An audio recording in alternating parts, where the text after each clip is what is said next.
O título da nossa mensagem é Pode sonhar. Sonhe a vontade de Deus no seu tempo e para a sua glória. 1 Samuel, capítulo 1, versículo 11, diz assim a palavra de Deus: Então fez o seguinte voto: Ó Senhor dos exércitos, se olhares com atenção para o sofrimento de tua serva, se responderes à minha oração e me deres um filho, eu o dedicarei para sempre ao Senhor, e o cabelo dele nunca será cortado.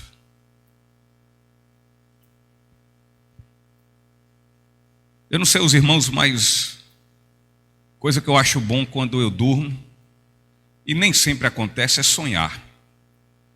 E evidentemente sonhos bons. Mas às vezes a gente dá naquele sonho muito bom e o sonho começa a ficar ruim.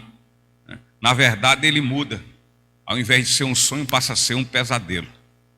E aí é ruim, acordamos por vezes suados, inquietos. Mas sonhar, de fato é muito bom. E o início do primeiro livro de Samuel, ele fala sobre certa mulher, e o nome dela era Ana. E Ana, assim como todas as pessoas, ela tinha um sonho que ela muito desejava que viesse se concretizar em sua vida. E na vida das pessoas, sonhar é algo que, como há pouco falei, todo mundo faz. É algo unânime. E muito dificilmente pode existir um ser humano que ele não tenha lá no seu íntimo o desejo de concretizar o seu sonho na sua vida. Afinal, uma pessoa que não tem essa ambição, que não ambiciona a realização de um sonho, eu entendo que é uma pessoa que tem sua vida num estado terminal. É uma pessoa dessa forma, que não tem nenhum sonho. Ela tem sua vida como um barco à deriva no oceano da desesperança. Uma pessoa dessa forma, que não tem um sonho, uma pessoa assim, ela está completamente fora de órbita. Ela está perdida no espaço da desilusão. Uma pessoa sem sonhos, queridos, essa pessoa está completamente inerte. Ela está paralisada. Ela está inativa. E uma pessoa tal como essa, ela vive sua vida como se vida não tivesse. E infelizmente, não são poucas as pessoas que já jogaram a toalha, que já desistiram, dos seus desejosos sonhos. Isto porque surgem em sua caminhada os gigantescos inimigos exatamente destes sonhos. Quem sabe, aqui ou os que nos escutam pelas redes sociais, quem sabe você que está me ouvindo, encontra-se como um destes que já desistiram de seus sonhos. Pois os inimigos destes sonhos já se apresentaram diante dos seus olhos. E assim fizeram que você ficasse convencido ou convencida que a realização dos seus sonhos é de fato agora um sonho. É algo imaginário. É algo utopista. É algo irrealizável. Portanto, entendemos que, por não termos condições e capacidade de realizá-los, de realizar estes sonhos, eles deixaram então agora de ser sonhos.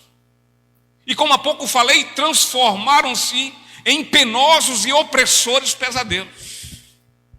E isso justamente pela certeza que nós agora temos que estes sonhos jamais se concretizarão.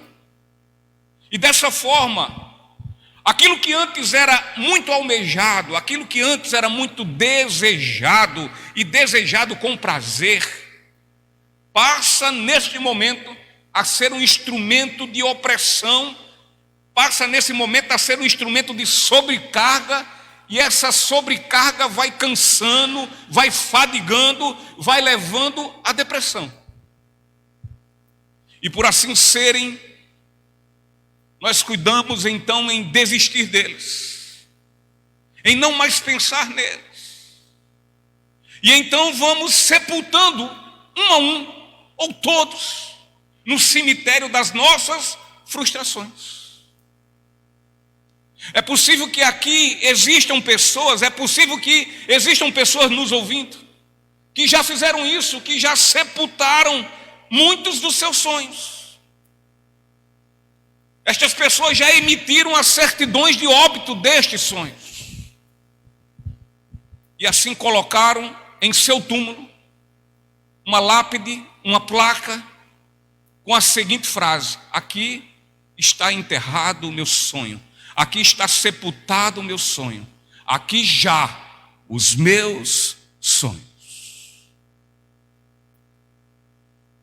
E queridos, a vida de Ana é um dos assuntos principais nos 2 primeiros capítulos do primeiro livro de Samuel. E nesse relato, verificamos que ela tinha um grande e desejado sonho.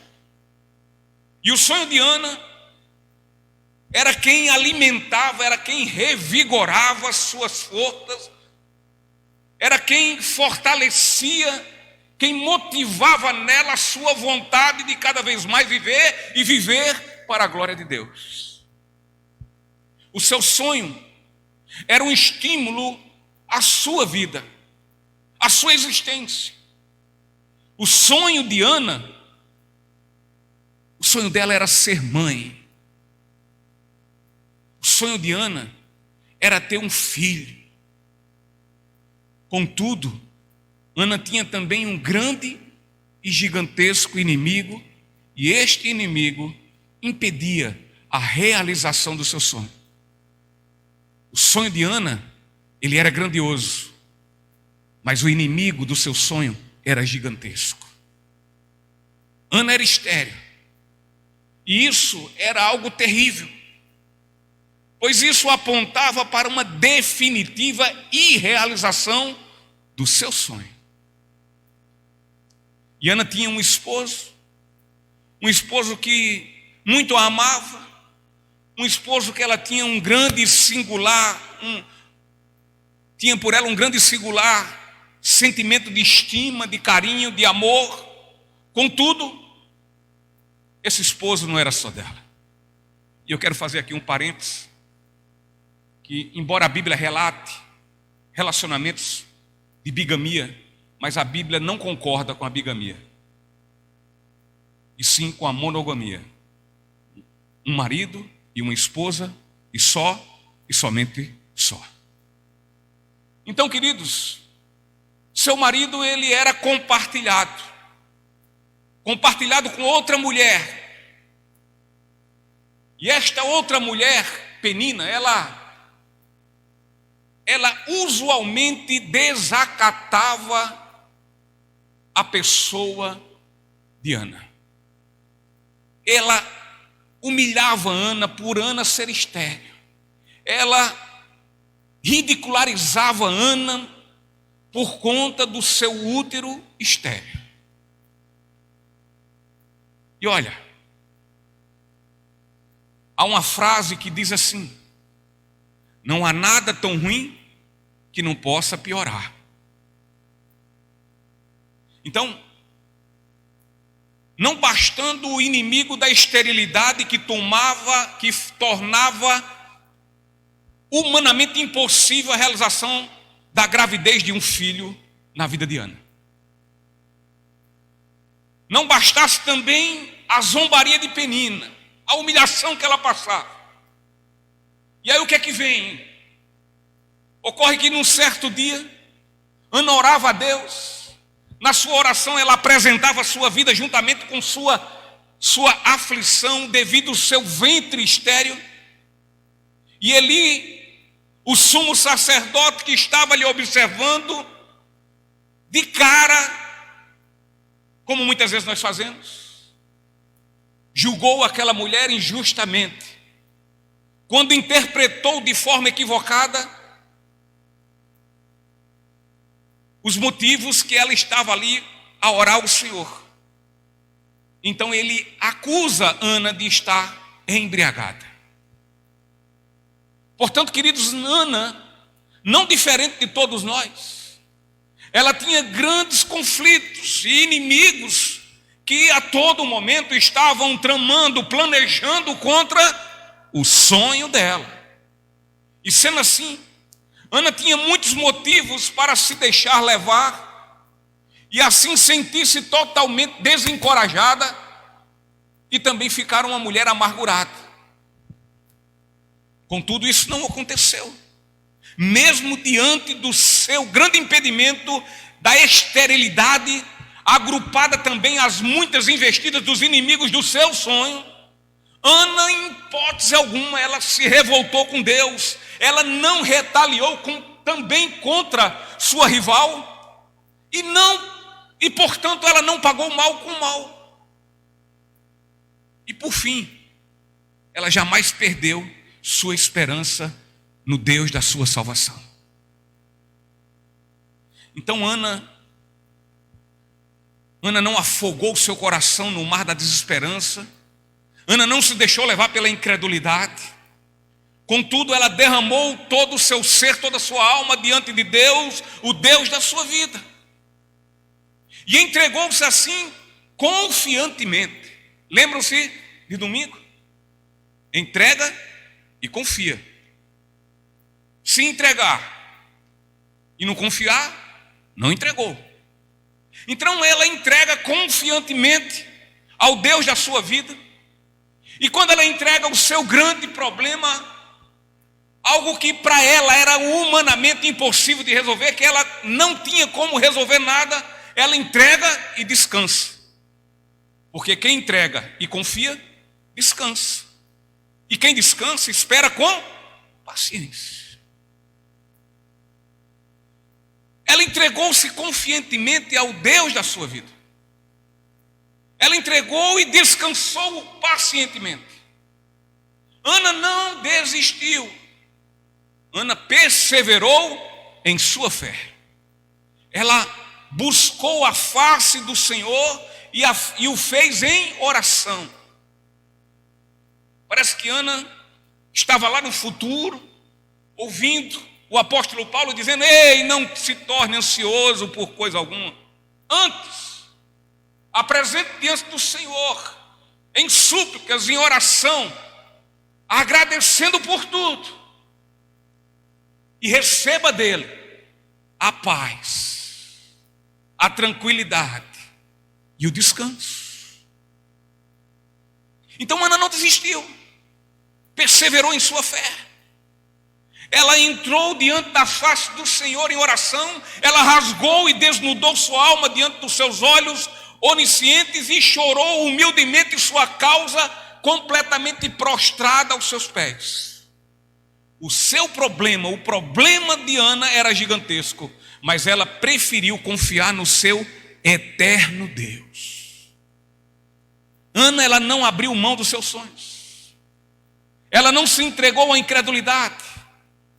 Ana perseverou em seus sonhos e perseverou até o fim. Ana prevaleceu pela fé e acreditou, não se deixando levar pela dúvida. E assim ela engravidou e deu à luz a uma criança que depois tornou-se um grande homem de Deus, uma criança que tornou-se ao crescer um juiz, um sacerdote e um profeta, e ele viveu todas essas funções de forma por excelência, de forma excelente e superlativa para o louvor da glória do seu Senhor. Então, queridos, diante do que expomos, veremos juntos aqui 3 preciosas verdades nos capítulos iniciais do livro de 1 Samuel. E a primeira verdade: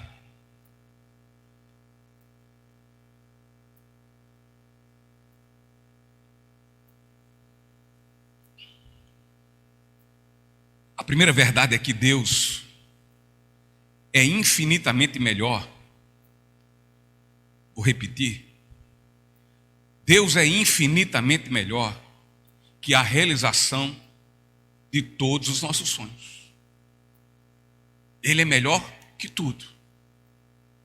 Ele é melhor que todo e qualquer desejo que possamos ter. Os versículos 10 e 11 do capítulo 1 diz assim: Ana estava muito angustiada e chorava sem parar enquanto orava ao Senhor. Então fez o seguinte voto: ó Senhor dos exércitos. Ou seja, quando ela fala ó Senhor dos exércitos, ela diz ó Todo-Poderoso. Se olhares com atenção para o sofrimento de tua serva, se responderes à minha oração e me deres um filho, eu o dedicarei para sempre ao Senhor, e o cabelo dele nunca será cortado. Então o coração de Ana estava muito triste. Ana então, o que faz? Ela se desnuda diante do Senhor, ela fala do seu sofrimento, ela fala de sua miséria, ela fala de sua aflita angústia. O Senhor não é indiferente neste caso à dor e à opressão dos necessitados, tais como Ana. Afinal, Ele ouve o clamor dos verdadeiros e contritos de coração. E dessa forma, o Senhor os levanta do abatimento de suas aflições. Ele ergue o abatido. Em nenhum momento aqui houve, da parte de Ana com Deus, algum tipo de troca, de barganha. Não, em hipótese alguma. Até porque Ana negociou o quê? O que foi que Ana negociou com o Senhor? Ao contrário, ela provou sua devoção, ela provou sua fé, sua confiança, ela provou sua espiritualidade e o quanto ela era uma verdadeira adoradora daquelas que adoram em espírito e em verdade.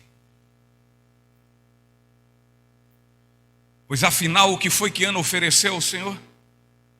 E ofereceu de boa vontade. Ela ofereceu o que ela tinha de melhor e já tinha pela fé. A bênção que Ana pediu foi o que ela ofertou a Deus.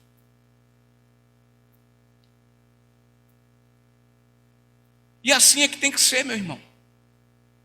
Quando pedimos uma bênção a Deus, essa bênção deve ser oferecida a Deus, deve ser consagrada a Deus. Não há pecado algum de pedirmos a Deus que Ele venha realizar em nossas vidas os nossos mais legítimos sonhos. Legítimos sonhos. Pedir a Deus que Ele nos abençoe não é pecado. É legal, há legalidade nisso. Contudo, o que não é legítimo, o que não é legal, o que torna-se uma ilegalidade, é quando o que nós pedimos passa a ter mais valor do que Deus em nossas vidas. Aí é a ilegalidade. Ou seja, é quando os nossos sonhos, eles passam a ser mais importantes em nossas vidas do que a presença de Deus. Aí está errado. Nossa maior precisão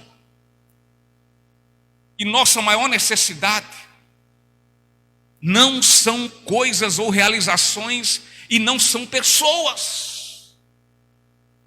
A nossa maior necessidade é Deus.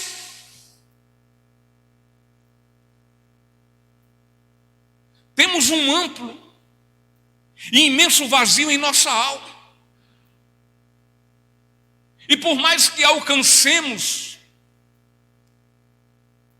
um número grande de variadas bênçãos, sejam elas quais forem, por mais que venhamos realizar todos os nossos sonhos, contudo, se nós não temos a Deus, se Ele, Deus, não for primordial e o principal de nossas vidas, nós podemos ter tudo, mas nunca preencheremos o vazio de nossa alma.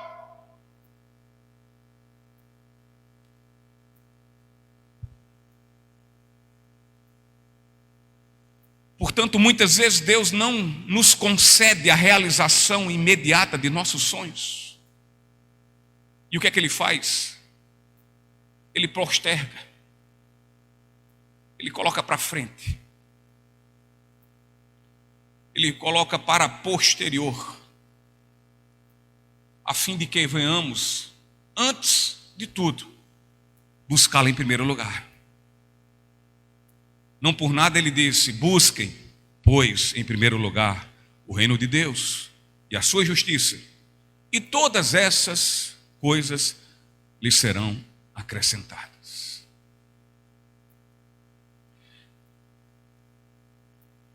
Deus adia a realização dos nossos sonhos, para que nós venhamos colocar nessa nossa cabeça dura, para que nós possamos entender de uma vez por todas, que Ele quer que o coloquemos em primeiro lugar na agenda da nossa vida. A nossa agenda tem que estar completamente voltada para Deus, do começo do dia ao fim.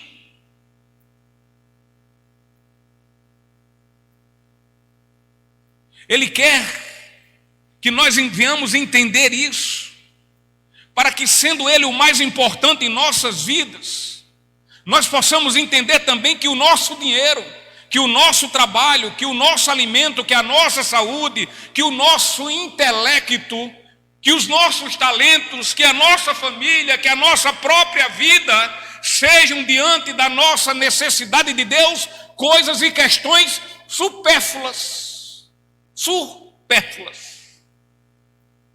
secundárias, terciárias e por aí afora.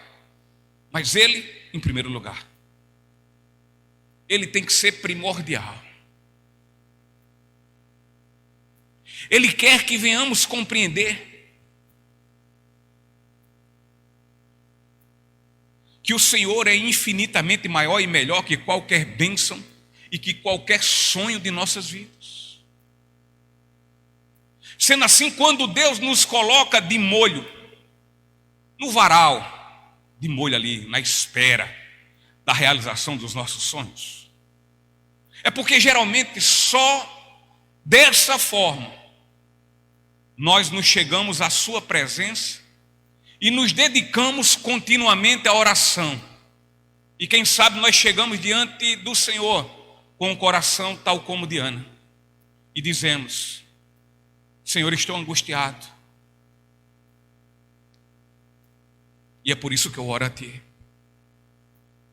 Porque só o Senhor é que pode me conceder tais coisas. Coisas que eu confesso, Senhor, eu as desejo. Mas desejo muito mais a Tua pessoa diante de mim do que estas que eu estou Te pedindo.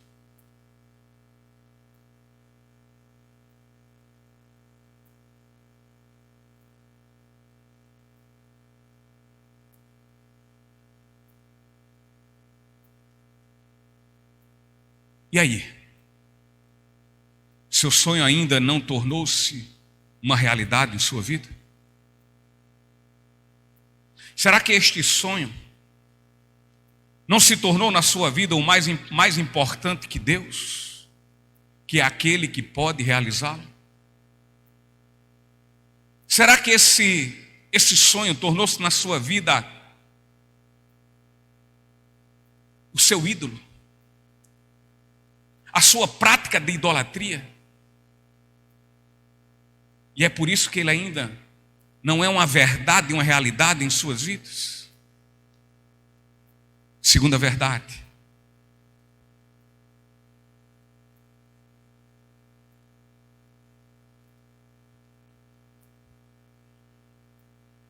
segunda verdade, queridos, é que tudo que o Senhor nos abençoa, como há pouco atrás eu falei, deve ser consagrado a Ele. A fim de quê? De exaltá-lo. Deve ser consagrado a Ele e para a sua glória. Tudo. Se é bênção de Deus, tem que ser para a glória de Deus. E aí os versículos 27 e 28 dizem assim: pedi ao Senhor que me desse este menino, e o Senhor atendeu ao meu pedido. Agora eu o dedico ao Senhor. Por toda a sua vida ele pertencerá ao Senhor. E ali adoraram o Senhor.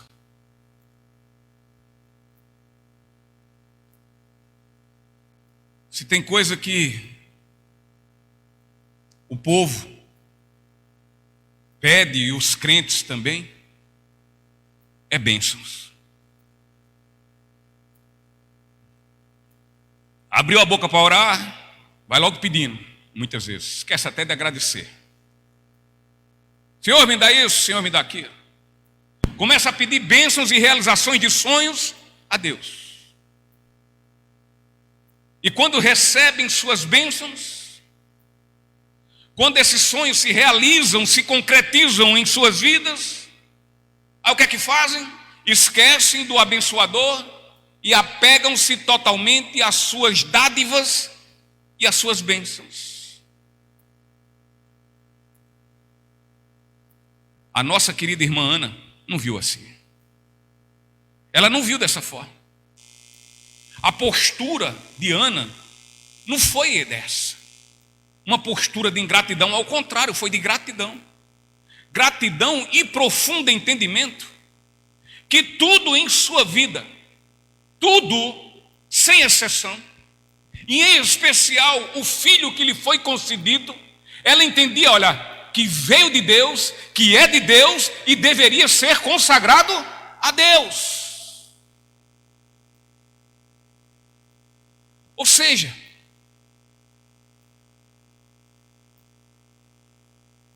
ao realizar, quando o Senhor realizou o irrealizável sonho de sua vida, quando de Deus ela recebeu o tão esperado filho, isso não fez com que Ana esquecesse que Deus é infinitamente mais importante em sua vida do que o seu filho. Samuel, queridos, não tornou-se na vida de Ana um ídolo, um deusinho a ser idolatrado. Na verdade, o que aconteceu, o que já era, o que sempre foi. Ou seja, Deus continuou sendo, na vida de Ana, o principal e o mais importante, o mais desejado. Muitas vezes oramos a Deus, pedimos e clamamos as realizações de nossos sonhos, e Deus nos concede. Pedimos emprego, pedimos restauração das nossas finanças, pedimos a restauração, a reconstrução dos nossos casamentos, pedimos a aquisição de bens, casas, carro, viagens, roupas, sei lá.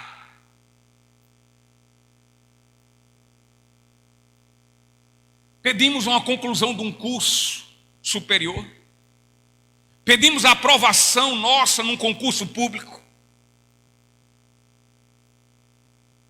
Estamos doentes, pedimos cura das nossas enfermidades. Tem gente em nossa família que ainda não foi salva, nós pedimos a salvação da família. Por vezes temos problemas, a mulher tem problema de gravidez, de engravidar, o que é que ela pede? Gravidez. Que torne seu útero fértil. Entre tantos outros pedidos. E então o Senhor nos atende, realizando nossos sonhos. Mas o que é que acontece? esquecemos de Deus, esquecemos do abençoador e nos entregamos em completa idolatria às bênçãos que Ele nos concedeu. Ao invés de adorarmos a Deus, o abençoador, adoramos as suas bênçãos.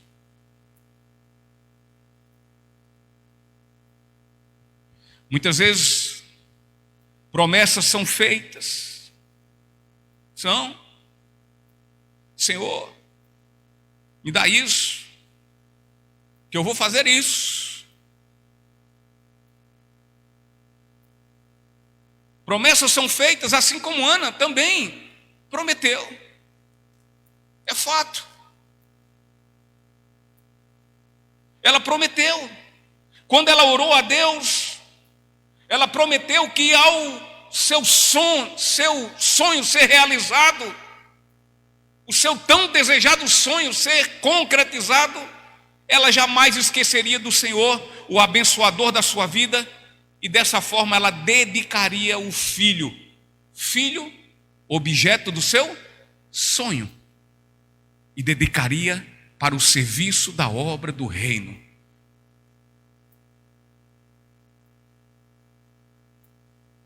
Muitos pedem e são abençoados.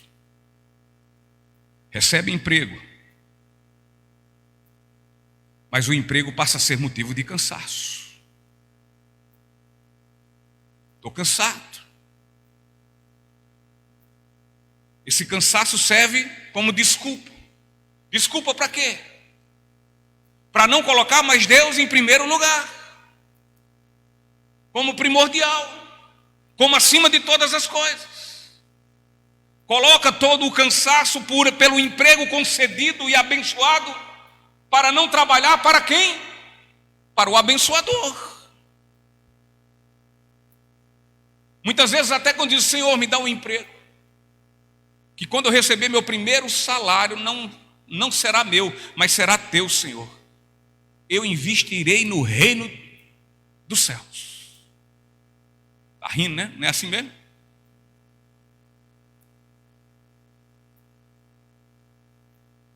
Mas esse que muitas vezes até promete isso, nem sequer o dízimo dá. Nem o dízimo dá. Como a maior parte das igrejas espalhadas no mundo não dão. Não dão. Eu entendo que o dízimo é algo sobrenatural também na vida de qualquer pessoa. Porque quem não dá um dízimo, passando por essa experiência sobrenatural do dízimo com Deus, ele vai dar sempre a título de barganha. Eu estou dando porque Ele vai me dar mais. E não eu estou dando porque Ele já me deu. E quando eu falo me deu na cruz. Não é minha casa, meu emprego, nem nada não. É o sacrifício de salvação. E aí esse quer dar o seu dízimo a fim de que o seu dinheiro seja investido no reino. E como é que se investe no reino? Em almas. Só tem um jeito de investir no reino, é em almas.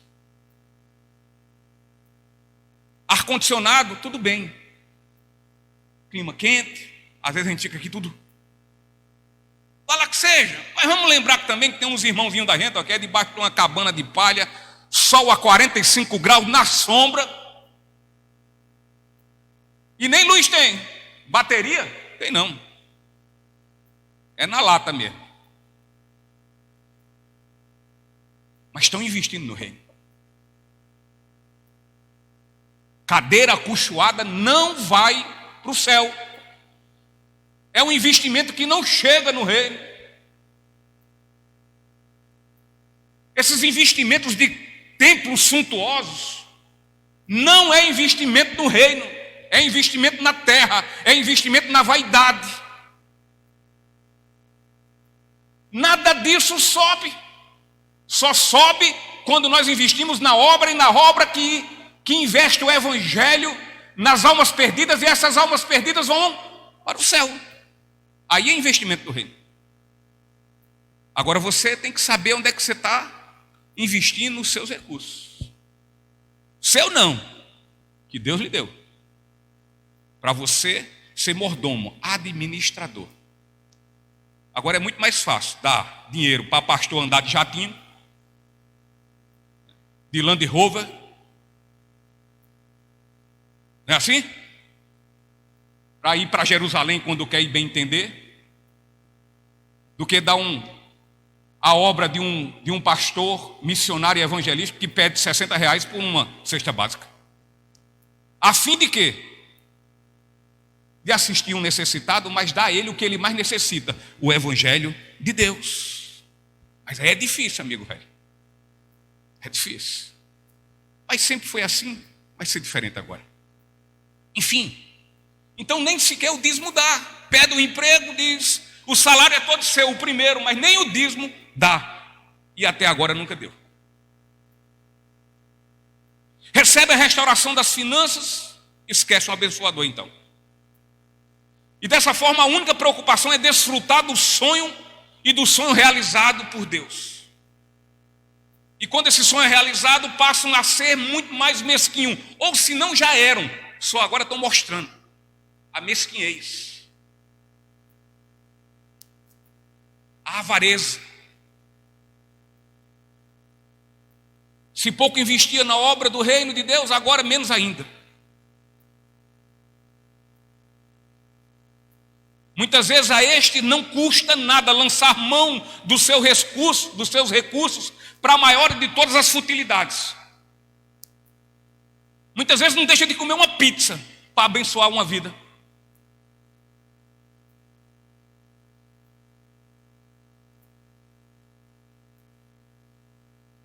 Outros pedem restauração no casamento.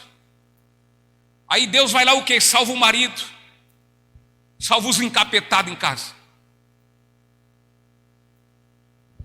Aqui está um que foi encapetado. Aí Deus vai lá e salva. Deus faz daquele marido uma nova criatura. Porém, quando este se dedica à obra do abençoador, daquele que o abençoou com salvação, aquele que abençoou, que escutou a oração da esposa pedindo salvação, pedindo que transformasse seu marido numa nova criatura, quando ele começa a se dedicar à obra, ter horário com culto, ter compromisso com o ministério assumido, está dentro, quando tem evangelismo, ele diz, estou dentro, e está mesmo. E quando ele começa a se dedicar à obra do reino, aí é pronto, é confusão dentro de casa agora. Antes a confusão era porque ele vivia tomando cachaça, se prostituindo, vivia de cabaré em cabaré, acabando com a receita de casa. E agora o marido está uma bênção. Muitas vezes dele bota até o dinheiro em casa, o salário tome conta. Só me dê aqui o dízimo.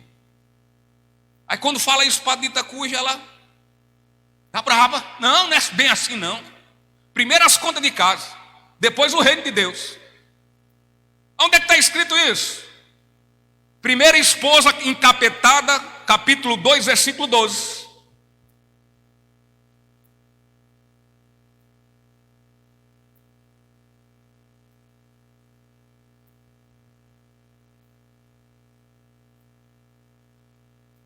Então recebe de Deus o bem solicitado.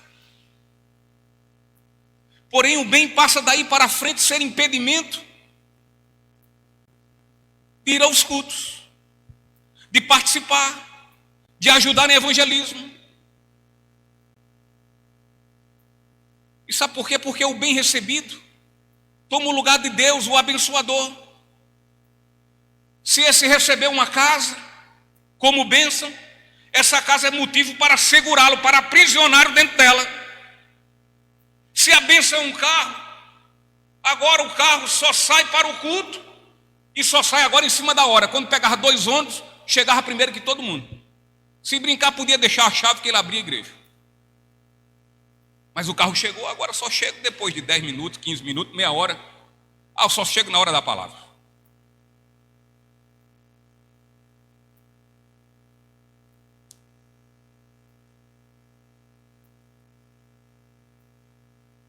Por fim, queridos, ocorre que o sonho realizado ele passa a ser mais importante que Deus, passa a ser o seu ídolo.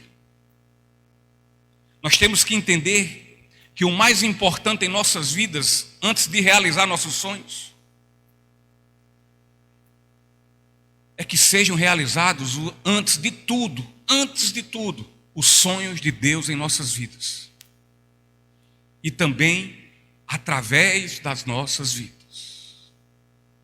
Antes que seja realizado um sonho nosso, um desejo nosso, a ideia é que, antes disso, é que o sonho de Deus prevaleça, tenha prioridade. E que seu sonho seja uma verdade em nossas vidas. E através das nossas vidas. Deus tem que ser mais importante que o meu e que o seu sonho. De outra forma, queridos, até que nós venhamos entender isso, esse sonho vai retardar.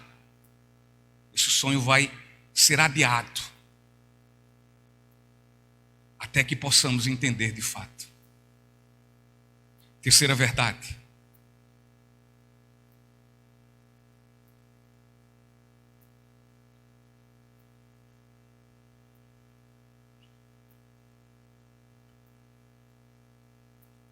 A terceira verdade é que Deus é soberano e, portanto, o tempo e a vontade é dele. O tempo e a vontade é dele. Vamos agora no capítulo 2 e vamos ler dos versículos 6 ao 10. O Senhor tira a vida e dá a vida, faz descer a sepultura e de lá faz subir. O Senhor empobrece alguns e enriquece outros. Humilha e também exalta. Levanta o pobre do pó. E do monte de cinzas tira o necessitado. Coloca-os entre príncipes e o faz sentar em lugares de honra. Ao Senhor pertence os alicerces da terra, e sobre eles firmou o mundo. Ele protegerá os fiéis, mas os perversos desaparecerão nas trevas, pois ninguém vencerá só pela força. Os que lutam contra o Senhor serão despedaçados. Do céu ele troveja contra eles. O Senhor julga em toda a terra. Ele dá poder a seu rei, concede força a seu ungido. Os homens pensam, eles projetam, eles planejam. Os homens, eles têm muitos sonhos. Porém, queridos, nada foge da vontade de Deus. Ela é quem prevalece. Nada. Olha o que está escrito em Provérbios, no capítulo 19, versículo 21. É da natureza humana fazer planos, mas o propósito do Senhor prevalecerá. O ser humano, ele é tendencioso ao quê? Ao já, ao imediatismo. E a querer que as coisas aconteçam conforme suas vontades, conforme seus propósitos. E assim, eles se enganam muitas vezes com seus próprios pensamentos e com seus planos. Afinal, enganoso é o coração dos homens. Mas quando de fato se conhecem a Deus, eu repito, quando de fato se conhece a Deus,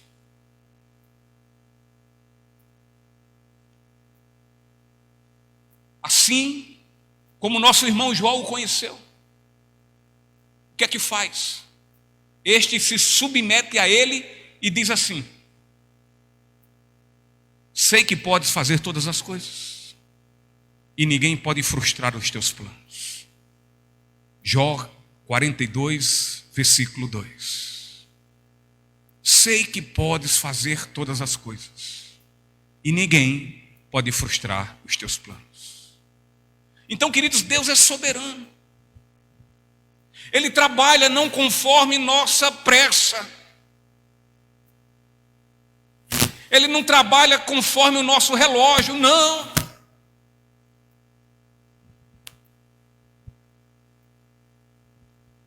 Ele não trabalha conforme o nosso tempo.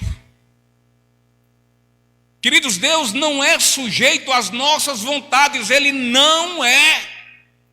Tem um bocado de pastor sem vergonha, coach, dizendo isso, mas não é. Não acredite nele, não. Essa conversa deles é conversa de Satanás.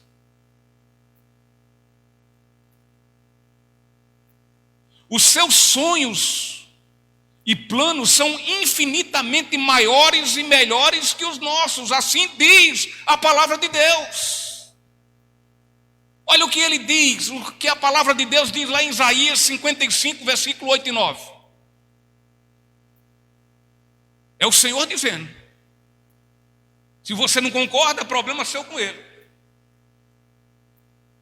Meus pensamentos são muito diferentes dos seus, diz o Senhor. E meus caminhos vão muito além dos seus caminhos. Pois assim como os céus são mais altos que a terra, meus caminhos são mais altos que os seus caminhos, e meus pensamentos mais altos que os seus pensamentos. Na grande maioria das vezes, os caminhos de Deus são completamente diferentes, opostos dos nossos caminhos que pensamos e que queremos caminhar nele. Completamente diferente. Você pensa em ir para um local, quando na verdade o caminho é completamente diferente.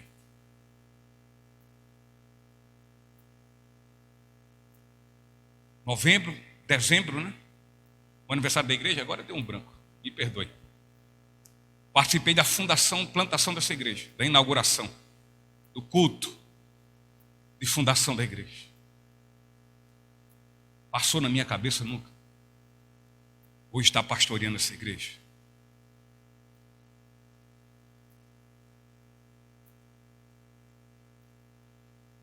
Os nossos pensamentos, olha,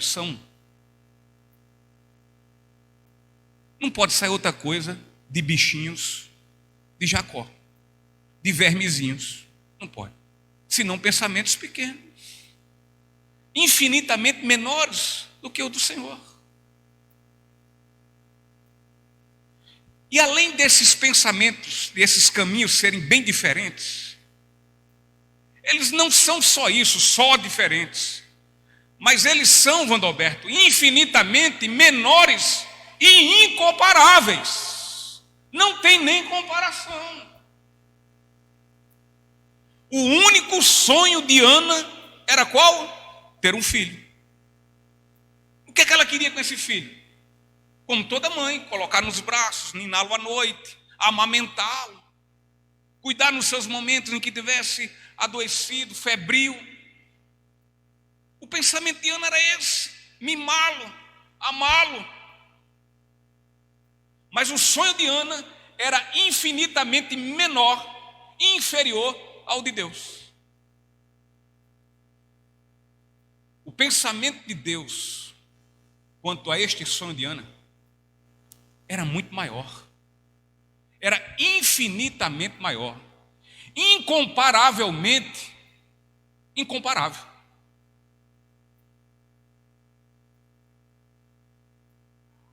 Queridos, Deus planeja sim, e desde sempre, que Ana tivesse aquele filho, desde a fundação do mundo.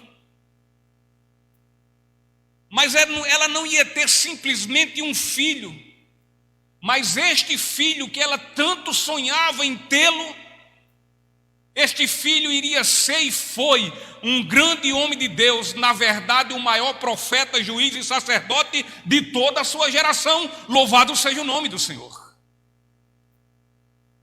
Você nota a diferença do pensamento do ser humano e o do Deus Todo-Poderoso? O Deus do universo. O pensamento de Ana era muito pequeno, ainda que bonito, ainda que sublime. Ela queria ter um filho. Mas o de Deus ia infinitamente além disso.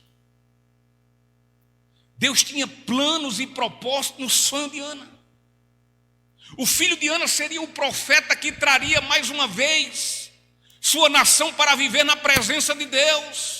Ele seria boca de Deus, ele faria as verdades de Deus. O que Deus dissesse que ele falasse, ele falaria. E assim foi. É preciso que tenhamos e busquemos, ainda que não venhamos conseguir o ápice dessa capacidade, mas que lutemos mais em sermos mais sensíveis para entender e para poder discernir os sonhos e propósitos de Deus para as nossas vidas, queridos. Nós temos que muitas vezes nos destronar.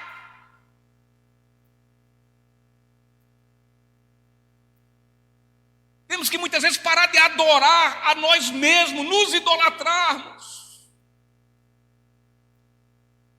Porque somente assim podemos, pedindo com muita sinceridade a Deus, sabedoria, e segundo Tiago ele diz que Ele nos dá, mas sabedoria para isso, para entender os propósitos de Deus na minha e na sua vida.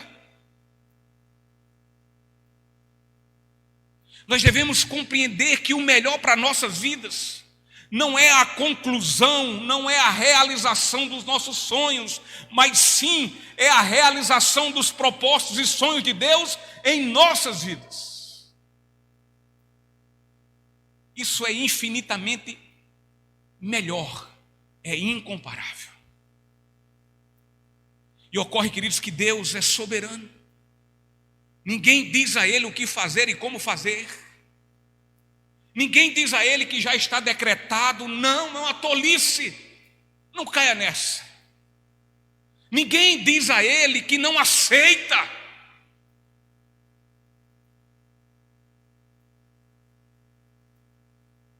Deus, eu não aceito o que o Senhor já determinou. É mesmo.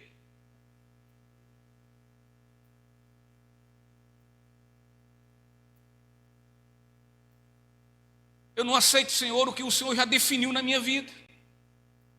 Eu não aceito, Senhor, o que o Senhor já escreveu na minha vida. Eu não aceito, Senhor, o que o Senhor já planejou na minha vida. Que Deus é esse? A quem eu sirvo?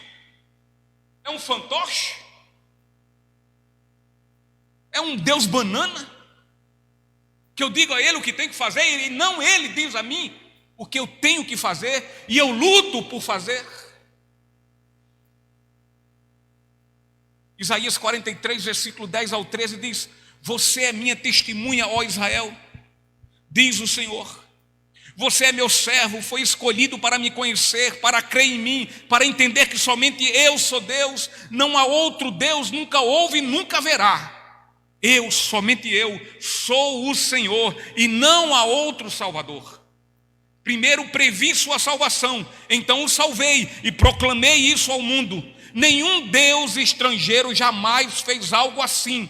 Você, Israel, é testemunha de que sou o único Deus, diz o Senhor. Versículo 13: desde a eternidade eu sou Deus.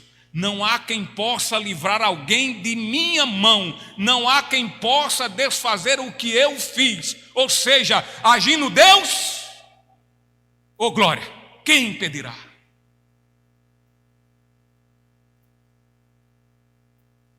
Deus não é feito a gente que trabalha e se desgasta em coisas inúteis e fúteis e vãs, sem propósito. Ele é um Deus de propósito. O amor que Ele exerce soberanamente, misericordiosamente e graciosamente sobre o pecador é um amor com propósito, é um amor que transforma, é um amor que tem um fim, é um amor que tem um alvo, e o alvo é a sua glória.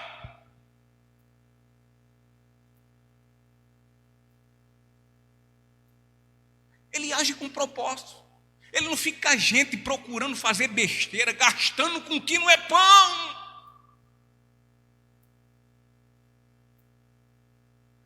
Muitas muitas vezes se gasta fortunas e mais fortunas de dinheiro em muitas e muitos ministérios com coisa que não é pão, com baboseira.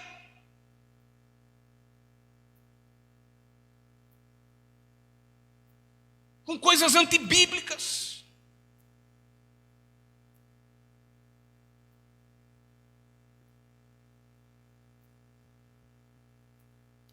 Tornando uma igreja muito mais um clube social do que uma agência missionária.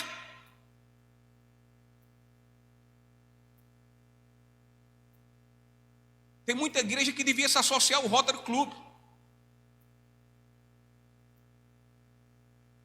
Porque estão pensando no que pode oferecer de bom para o público e não para Deus. Deus, ele age com propósito, meus queridos.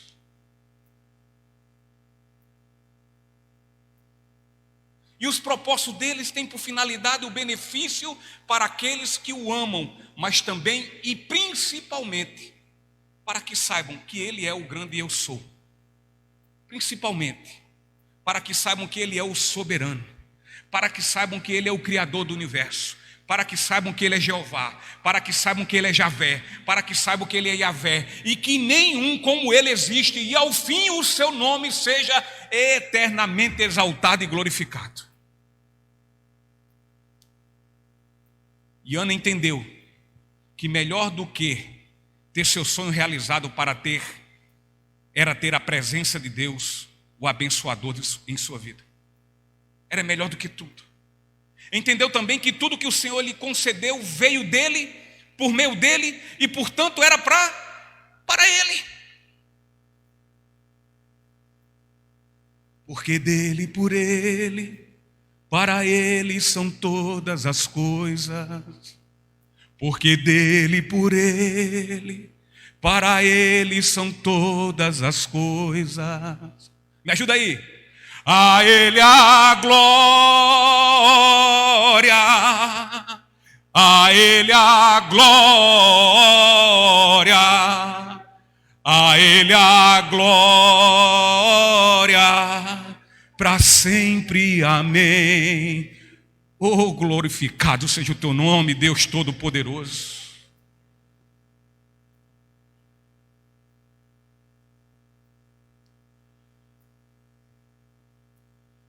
Ana entendeu que a presença de Deus era o melhor na sua vida do que qualquer realização de um sonho. E por fim, Ana entendeu também que Deus, ele é soberano. Ele é soberano. E portanto, ele sabe o que é melhor. Ele sabe de que forma é melhor. E ele também sabe quando isso vai ser melhor para as nossas vidas e para o propósito da glória do seu nome. Ele sabe, nós não. Ana era estéril. Sua enfermidade era incurável. Contudo, quando Deus agiu, nada pôde frustrar o propósito de Deus. Porque agindo Deus, quem impedirá? E Ana foi curada. E o seu sonho foi realizado segundo o propósito de Ana? Não, segundo o propósito do Senhor. O Deus de Ana é o mesmo Deus de hoje. Ele é imutável. Ele não muda. Não há variação no seu modo de ser. Ele é Deus e será sempre Deus. Ele é o que fez, ele é o que faz, e ele é aquele que continuará a fazer milagres e maravilhas. O que ele fez na vida de Ana, ele pode fazer ainda hoje na vida de qualquer outra mulher.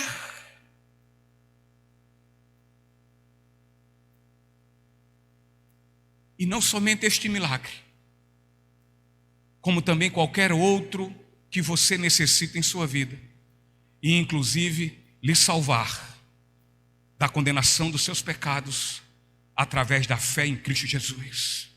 Ele pode lhe salvar. Ele pode derramar graça sobre sua vida.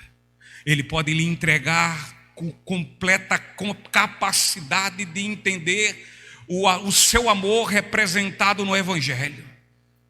E assim, pela fé que Ele lhe concede, você venha crer no seu Filho e seja salvo. Que é o maior milagre, o maior de todos os milagres que nós, miseráveis seres humanos, precisamos.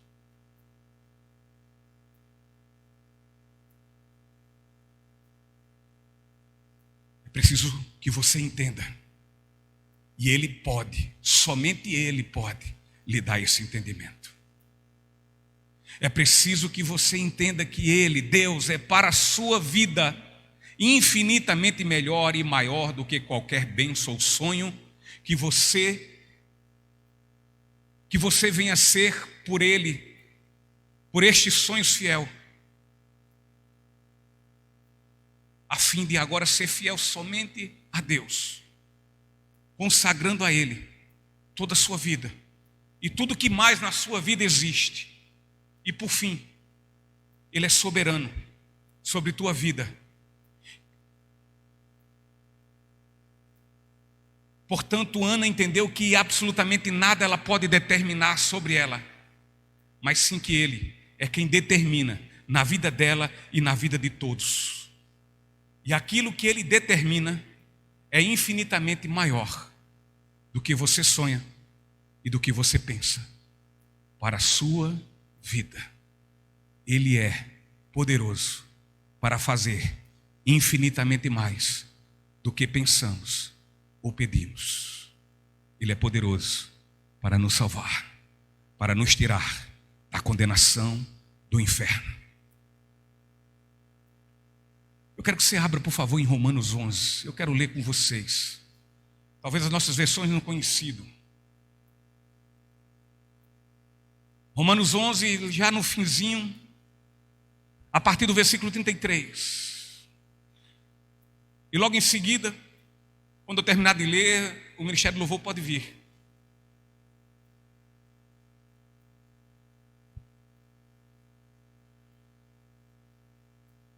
Como são grandes as riquezas, a sabedoria e conhecimento de Deus. É impossível entendermos suas decisões e seus caminhos, pois quem conhece os pensamentos de Deus? Quem sabe o suficiente para aconselhá-lo? Quem lhe deu primeiro alguma coisa para que ele precise depois retribuir? Pois todas as coisas vêm dele, existem por meio dele e são para ele. A Ele seja toda a glória, para sempre. Amém. Qual é o seu problema? É esterilidade? Deixa eu dizer uma coisa. Deus pode tornar tua madre fértil. Qual é teu problema? Está vivendo um grande deserto? Deixa eu dizer a você, Ele pode pôr fim a este deserto. Mas deixa eu dizer uma coisa. Enquanto Ele não põe fim a esse deserto, a esse caminho espinhoso, a esses caminhos de embates, de injustiça, enquanto Ele não põe fim nisso tudo, segura na mão de Deus e confia. Afinal, Ele nos afirma que o choro pode até durar uma noite, contudo a alegria virá ao amanhecer. Mas lembre-se que o amanhecer é de Deus. O amanhecer é dele. Só Ele sabe o dia desse amanhecer. Hoje você tem sonhos? Eu creio que sim. Eu creio que você hoje tem sonhos. Então olha, apresente a Deus, se prostre diante dele.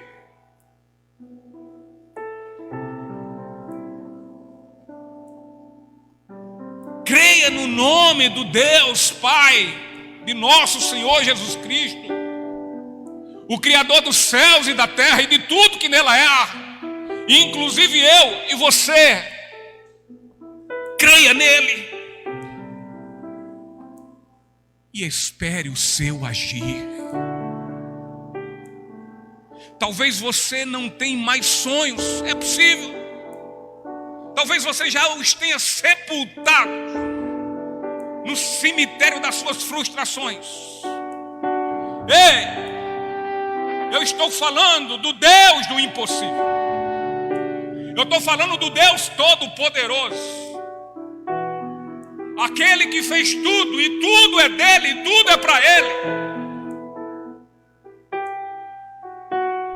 Eu estou falando do Deus que faz existir o que não existe. É nesse Deus que você crê.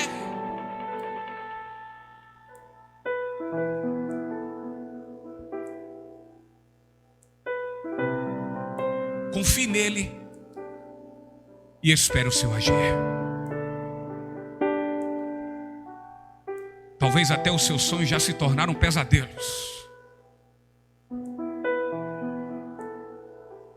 Mas confie. Confie, lembre-se o que ele fez na sua vida. Ele fez infinitamente mais do que você nunca imaginou pedir ou pensar. Você nunca pensou em pedir salvação, até porque você nem sabia que estava precisando de salvação, que estava perdido, que estava condenado. Você não sabia, eu não sabia. Mas um dia ele nos tornou isso latente em nossa mente. E verificamos o quanto somos necessitados de Deus para sermos salvos. E aí foi que tudo aconteceu. E aí ele realizou na sua vida aquilo que infinitamente você jamais pensou em pedir ou pensar.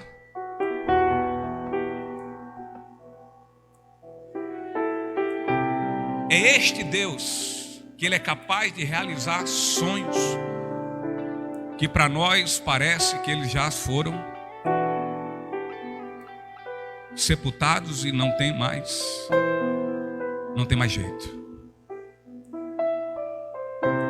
Se você tem esse Deus, por que desistir? A palavra diz que nós não somos daqueles que desistem, que retrocedem, mas ao contrário, que como os justos que foram justificados pelo único justo, Cristo Jesus, e fomos justificados pela fé, nessa fé que nós continuamos e vamos à frente, avante, vivendo e vivendo dia após dia, glória após glória, para o louvor da sua glória. Não desiste. Se você tem esse Deus, você não tem motivo de desistir. Se é esse o Deus da sua salvação, o Pai de nosso Senhor Jesus Cristo, não há explicação para você desistir. Não há justificativa nenhuma sequer. Ao contrário, você vai à frente. E sabe por quê? Porque você não mais se intimida com nada. Você não se acovarda com nada mais. Porque habita em você agora, por graça e misericórdia, um espírito de coragem, de ousadia, que persevera, ainda que não exista luz, ainda que andando em meio a tempos nebulosos, ainda que andando em desertos, ainda que andando em caminhos espinhosos, mas estes não desistem. Não. Persevere em seus sonhos. Agora, não sonhe em seus sonhos. Passe a sonhar não mais os seus sonhos, esses sepultos, mas sonhe os sonhos maravilhosos de Deus. Sonhe os sonhos dele e para a glória dele. E sabe por quê? Porque o sonho que Deus tem para você, ele é grande. Eita Deus. Ele é imensamente grande.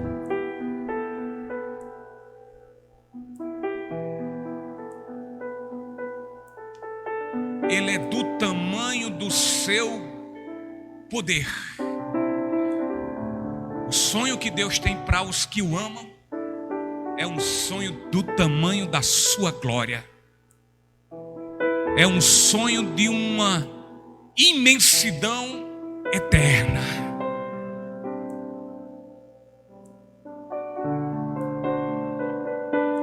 Em tudo, dê graças a Deus. Glorifica a Deus. Porque em tudo, Deus é bom. Em todo tempo. Em todo tempo Deus é bom. Em tudo há um propósito. Deus tinha um propósito no nascimento de um menino, no filho da madre daquela mulher que era estéril. Na madre de Ana, Samuel veio para viver para a glória de Deus.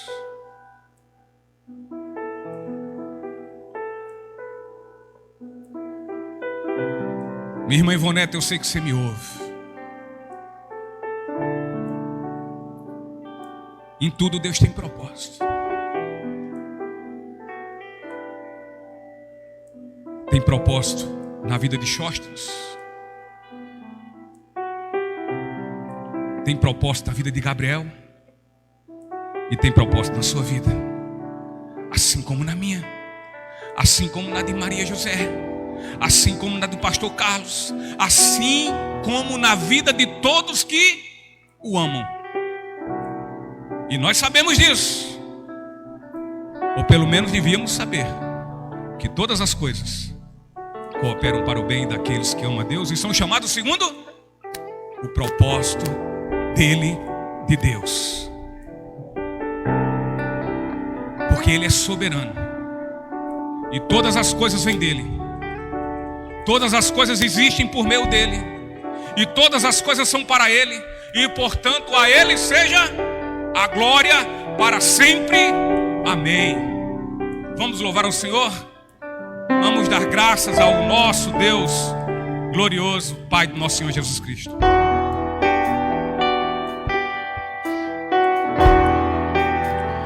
A Ele a glória,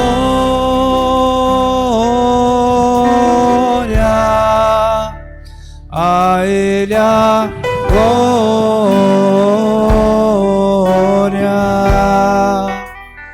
a Ele a glória,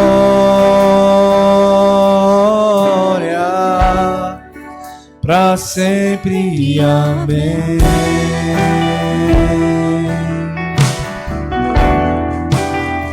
A Ele a glória,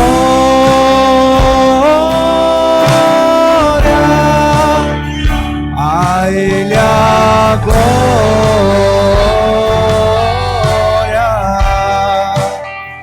a Ele a glória,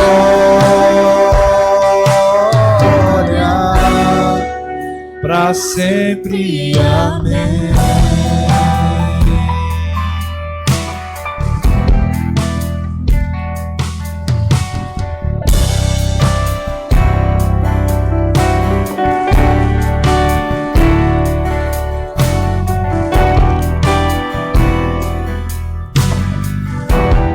Porque dele, por ele, para ele são todas as coisas.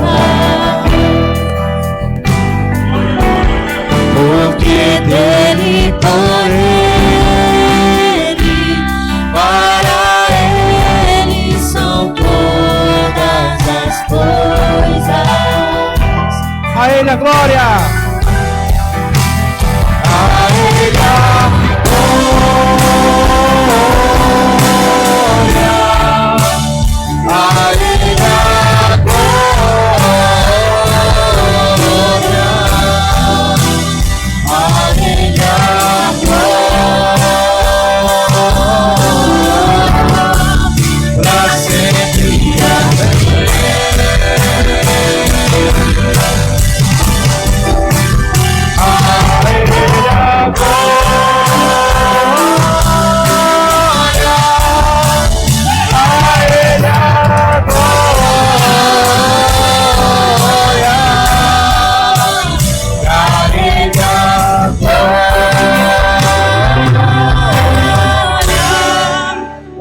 sempre. Amém.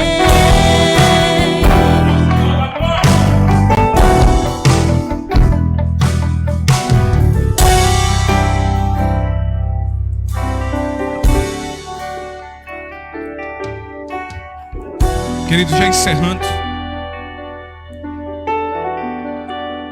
eu queria nesse momento uma mensagem para você pai e para você mãe. Pais e mães, não desistam dos seus sonhos quanto a seus filhos. Não desistam de sua família. Não desistam dos seus filhos. Ainda que tudo pode parecer demasiadamente impossível. Ainda que tudo mesmo pareça deserto e estéril. Em meio à sua volta, em meio à sua vida, creia, entregue e confie no Deus soberano, o Deus do impossível, o Deus dos milagres. O sobrenatural irá acontecer na sua vida, na sua família, na vida dos seus filhos, e vocês serão então daí para frente grandes testemunhas desse poder, por meio exatamente dessas vidas transformadas para a glória de Deus. Quão imensuravelmente bom, maravilhoso seria se tivéssemos mais pais como Eucana e mães como Ana. Sabe por quê? Porque nós teríamos muito mais jovens cristãos, devotos, piedosos e comprometidos com o Evangelho de nosso Senhor Jesus Cristo. Teríamos muitos Samuéis. E teríamos assim, se essa geração desse essa continuidade, seria então agora de geração em geração, jovens, homens e mulheres devotos, piedosos, comprometidos. Pense muito bem nisso. Senhor Deus,